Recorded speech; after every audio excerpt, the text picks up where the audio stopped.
this tutorial you will need your selected yarn. I'm using Stylecraft Special Chunky in the colour Aspen. You will need your crochet hook.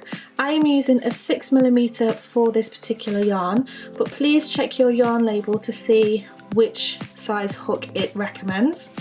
You will need a pair of scissors and a darning needle to sew in your ends. I shall leave links in the description box below of where you can get all of these things, so make sure you check those out. You want to begin by creating your slip knot, and you can do this whichever way you prefer. And you're going to start your foundation chain with a multiple of 2 plus 1. So to chain, you're going to grab your yarn and pull it through. Yarn over, pull through, yarn over, pull through, yarn over, pull through. Continue to work in multiples of 2 until you reach the width of the project that you want to make. Pause the video and meet me back in just a moment. So I've now done a chain of 14, which is a multiple of 2, so this is just for a sample piece, and what I'm going to do now is add 1, so it's multiple of 2 plus 1 at the end. Now we're ready to work back along our foundation chain, and what we're going to do is a double crochet into the second chain from the hook. So a double crochet is a UK term. In the US this is known as single crochet. So we don't count the loop which is on our hook. We skip this first chain and we work into our second chain here. So we're going to insert our hook, grab the yarn and pull it through. We'll have 2 loops on the hook, yarn over, pull through, both loops on the hook. So that is our first stitch.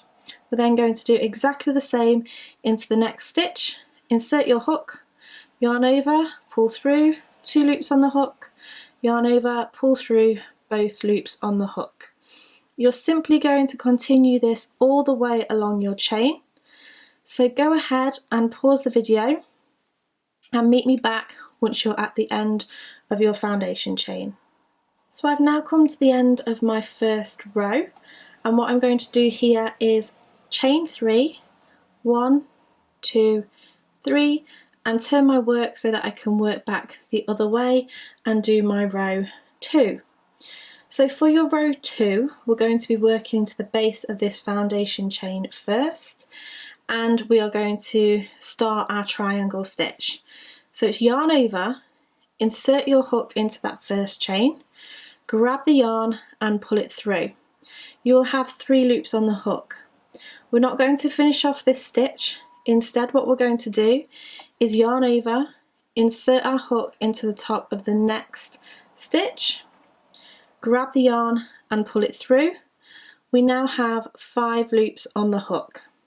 We're going to do that again, yarn over, insert our hook into the next stitch, grab the yarn and pull it through.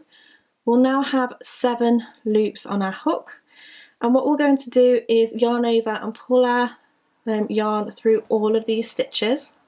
So what I suggest you do is you grab the yarn, turn your hook all the way down and pull through all of those stitches. It might take a little bit of wiggling and a little bit of practice, but once you get the hang of it, it's pretty easy. So at this point we want to secure that triangle stitch with a chain 1, and we also want to chain another one. So we're chaining 2 in total. We're then going to start another triangle stitch, and we're actually going to start this triangle stitch in the same stitch as what we've just done our last stitches in. So it would be yarn over, insert our hook into the same one that we've just worked into, yarn over, pull through, you'll have 3 loops on the hook, yarn over, insert our hook into the next stitch. Please excuse this knot that I've got coming along here.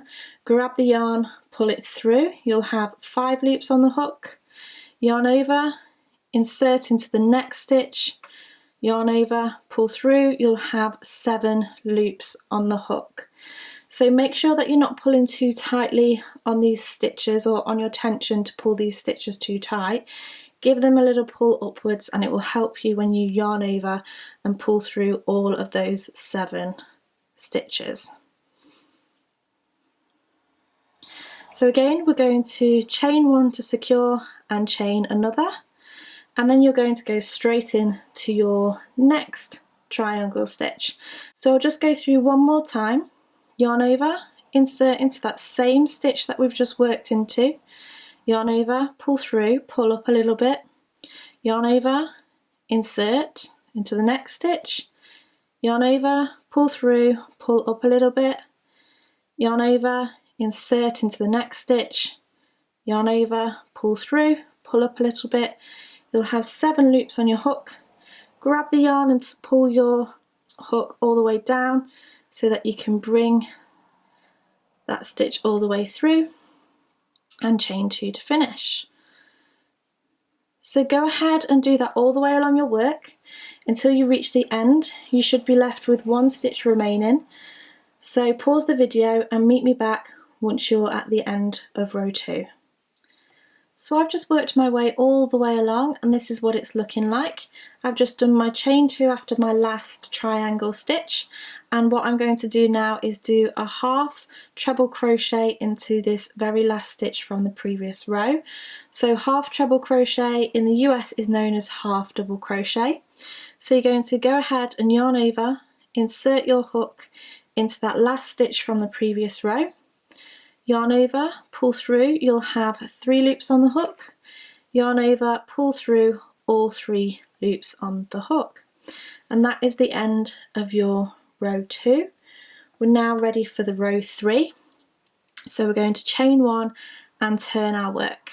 This row is going to consist of double crochets, which is single crochet in the US. And our first stitch is going to be in this very first stitch just here. So we're going to insert our hook, grab the yarn, pull it through. We've got 2 loops on the hook, yarn over, pull through both loops on the hook. And then we're going to work into this chain 2 space here. So insert your hook right into that space, grab the yarn, pull it through, grab the yarn, pull through 2. We're now going to skip these stitches and work into this next chain 2 space. And we're going to do 2 double crochets into that space. And then we're going to do 2 double crochets into the next space, and you're going to do that all the way along until you get to the very end. So pause the video, work your way until you get to this point just here, and come back and meet me when you're ready to move on.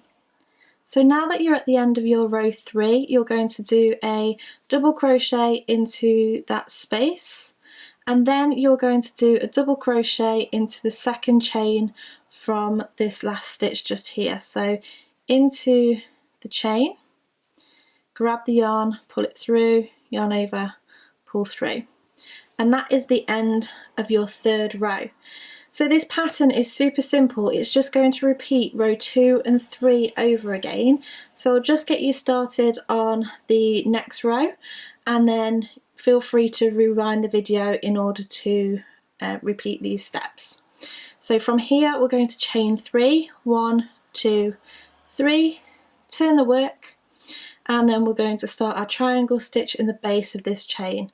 Yarn over, insert, yarn over, pull through, 3 loops on the hook, yarn over, insert into the next stitch, yarn over, pull through, 5 loops on the hook, yarn over, insert, yarn over, pull through, 7 loops on the hook, grab the yarn, pull through all 7 loops,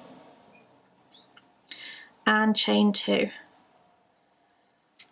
So I'm going to go ahead and build a few more rows just so that you can see what it looks like, but as I say, please feel free to rewind the video to row 2 so that you can keep repeating row 2 and 3. So this is what my work is starting to look like after I've built a few more rows, and I just feel it's a really nice alternative to the traditional granny square. It just gives something a little bit different, and it's really nice because it's also reversible, so it looks the same on the back than it does to the front, making it perfect for things like blankets, throws, scarves, cows, anything like that. But it's just a really nice pretty stitch. One thing I will mention is just be careful that you aren't skipping any stitches. If you get to the end of your row and you don't have one stitch left, then I would make sure that you are starting your triangle in the same place as you finished your last triangle stitch, because that is an easy mistake to make. But I really hope you've enjoyed this tutorial. If you did, make sure you give me a thumbs up. Subscribe to keep up to date with any of my latest videos. Thank you so much for watching, and I shall see you again next time. Bye!